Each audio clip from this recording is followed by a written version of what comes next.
Hello, hello. Are you ready for a sixth line day? We're in gate 62, the gate of detail, and here we find self-discipline. That's the sixth line in gate 62. The sixth line, we know it's a gate of transition, and a keynote for the sixth line is always whether you trust the process or not. Are the details valuable? Are they really of value for humanity? Is this really something that you can spend your life on? Is it worthwhile putting lots of energy into detail? These are the sort of questions that sixth line asks. The 62, it opens up the possibility for us to have a common understanding. Oh, it's the way that we express our common understanding. It's the language that we have. It's the words that we use. And so that makes it a very important gate. The need to express I think and I don't think is very powerful, whether the correct detail is there or not. As children, these six lines, they get burned early. The sixth line of the 62, they see the detail. They see what's missing. But that's not always valued by other people when you have a child telling them what's missing. Whenever we get to the sixth line, you'll notice that there's usually a reference back to childhood and that child perspective. And that's because that is where the sixth line really gathers so much of its experience. You know, in there, playing out that third line role in its triphasic process of being a sixth line.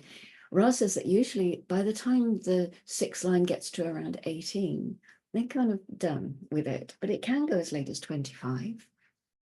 But really, there's that point when they get so hurt by knowing what they know and it not being valued and bumping into things and not having the resilience of the third line that they pull out because they're done. They've been there, done that. So you come up with a detail and the detail is wrong and you get smashed for your detail. You get abused for being unreasonable. This is Ra's use of language. It's quite strong use of language, but he was very particular about it. Remember, he had the 62 words were important for him. But he said that it was really important to recognize that both the 1762 and the 1858 are both deeply critical channels by their nature, because it's what logic demands. The 1762, with the 62 in particular, can express argumentation because that's its nature. The logic is always asking to be argued with. And if you can see that without attaching a reason to it, you can recognize then that argument is not personal. It's about the collective information. And life would be so much easier if we could see that. And if you were to say that you're just logically working something out, you're not really, you're not attacking anybody. This is just, is this correct or not? Is this detail correct or not? Then it's a very different energy. Because you could say 1 and 1 is 3, and then it can be shown to you that 1 and 1 is 2. Well, what would be the point of taking that personally?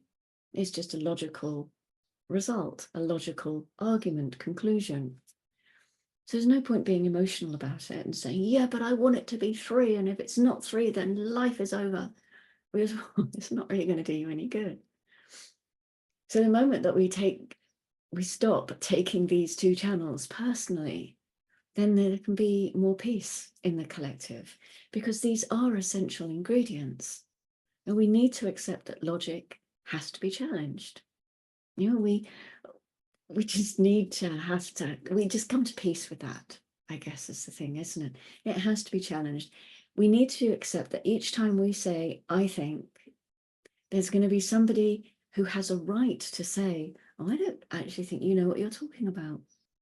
And it's not personal. You know, even though you might want to scream at them, what you do is you just say, well, why? Or why not? And point by point together, you work out the logic until you get to a point where you have to be reasonable. One or other of you has to say, oh, now I get it. And that's the beauty of logic. it's collective, and it's social. So when somebody has the detail, they want to share that with you. And it's very important that your contribution logically is to challenge it if the detail isn't right. In the exaltation, we have a penny saved is a penny earned. Detail as a path to material success. The understanding that material success depends upon the expression of detail. Sixth lines can always be successful out of their detail. Most of them end up just using the capacity to make money, to stay alive, to look after themselves. But the real detail, the deep detail that they are capable of, often they never get there, because there is a part within them, like with all six lines, that just says, well, is it worth it? What's the point? Six lines are sitting on the top of the hexagram, and they have the view of the whole circuit. And when you look at the whole logical circuit out of the sixth line, what you're looking at is the capacity to be able to, out of love, to be able to guide humanity in the proper direction into the future. The 62.6 is saying that if I can't guide humanity with love into the future, I'm not going to worry about the detail. I'm just going to look after myself. The only thing that logic is really good for is to make sure that we can stay alive, to make sure that we have enough resources, to make sure that we can get what we need. And this is the real detail resulting in success. The other thing is, at a metamorphic level, the more detail you accumulate, the more that you're clear about, the more advantages you'll have in life in terms of being able to get your experiment fulfilled. You know, and that understanding can make us rich. And that's very important. The more we understand, the richer we get. Ra, who was pure individual in terms of the definition in his design, he had a lot of logical gates. And he said that without these logical gates, he would never have been able to share with us the understanding of what was given to him. He wouldn't have had the language for it. When you understand, you truly understand, you are wealthy. Because when you understand, you can live out your nature. And when you live out your nature, you're supported by life. You get the resources that are correct for you, which may not translate to the resources that you think you need or desire or deserve or want. Being yourself doesn't mean you're going to be a financial success in life. It doesn't mean you're going to have success in love or any of that. But it means you're going to be you. You're going to meet this world as yourself. And that's true wealth. Sometimes it seems we have to reframe our ideas of success or wealth and achievement, because we're very focused on this third line planet that we live in, on the materialism of it all. We're very focused on it has to be a material success to be a real success. You know, you haven't really made it in life unless you've got however many zeros on in your bank account. Actually, I've got a lot of zeros in my bank account, but there should be a number before all the zeros. But this is the third line plane that we live in. It's like, okay, how much money have you got? What size house do you live in? How big is your Tesla? If I can say that. The totality has to experience everything. You know, it has to experience those who can never know love, as well as those who only know love. It has to experience those who are violent and those who are not. It has to have all of it, all of it. Consciousness wants to experience everything. And if it all operates correctly, if we all operate correctly, then it's okay. Because consciousness doesn't have a moral standpoint or a view of how things should be. You know, and that is the real magic, really, when we can just behave correctly and be a passenger and just watch it all. But this is not how we are. This is not the planet that we live in. You know, we're living on a third line planet that mostly is operating out of the not self. And so most of these lines are unhealthy in the way that they express. In the detriment, we have the skills, but not the discipline to succeed. the gift for, but not the discipline to do the necessary detailed work to succeed. The logic process is about the ability, finally, to be able to guide humanity. This is the mind of the alpha, the leader, the lover of humanity. And for the 62-6, there's always this possibility that if real understanding isn't available, then, oh, well, I'm not going to bother. I'm just not going to bother. The wonderful thing about the 62-6 is that they do know who understands. They may not get all the detail because they may not bother, but when they hear the expression, when they hear the reasonableness, remember that logical voice is reasonable or unreasonable.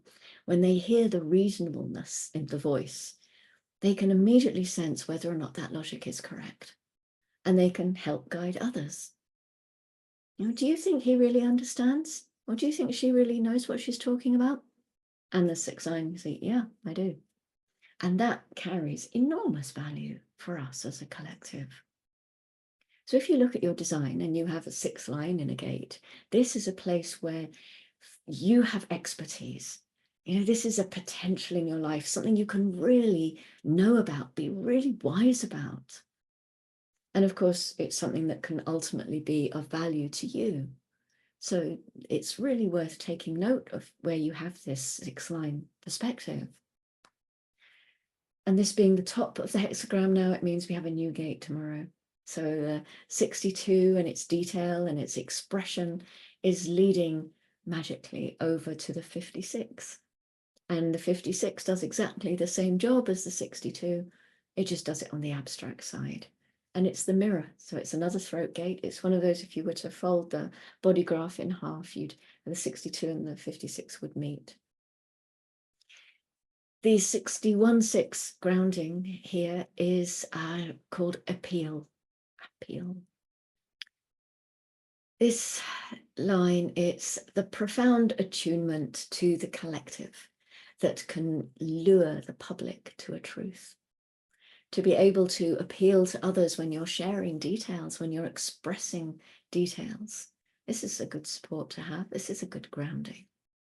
And of course, there's always the possibility of not appealing to the public, but that's our duality. That's the nature of the world we live in. Venus is transiting into gate 33 at 22:14. This is the gate of privacy, the gate of retreat. The gift to express wisdom through the throat, wisdom that has been gathered from experience.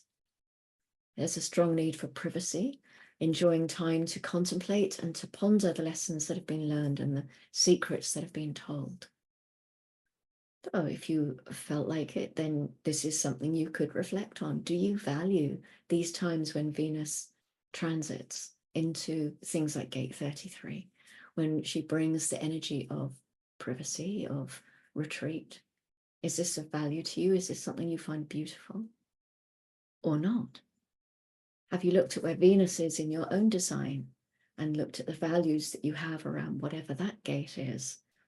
And very often you find that what you really value, this is an area where you can be really ticked off by other people. So you might have it, say, in gate 9, have Venus in gate 9. And it's the personality side, it's what you're conscious of. And so you value that focus and you value that detail, it's the other side of, in a way, of the 62, it brings that down. And so people who don't value it, who don't give it any kind of credence at all, they are more likely to really tick you off. So it's a good place to sort of look out for those tendencies. It's not that it's good or bad, remember. It's just a question like, oh, that's really interesting, isn't it? So something I can be aware of, because maybe those people are not for you, different fractal line. And again, it's just looking after your energy, isn't it? If you're spending time with people who are not for you, what is that doing to your energy? You're trying to make it work because you should, because you want to be good or whatever it is. But if they're not on your fractal, if you're not resonating to them, you don't have to do anything horrible to them. Wish them well, send them on their way.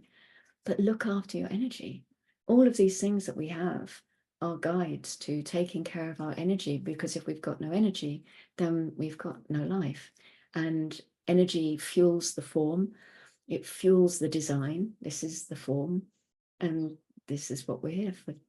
Yeah? Consciousness can't experience itself in form if we're out of form, not through us, not the way that we are right now. Okay. Don't know where that came from. The moon. Let's have a look at the moon. It's still in 34 in the sacral, that gate of power. And then at 1313, it moves into gate 9, the taming power of the small, the gate of focus in the sacral center again.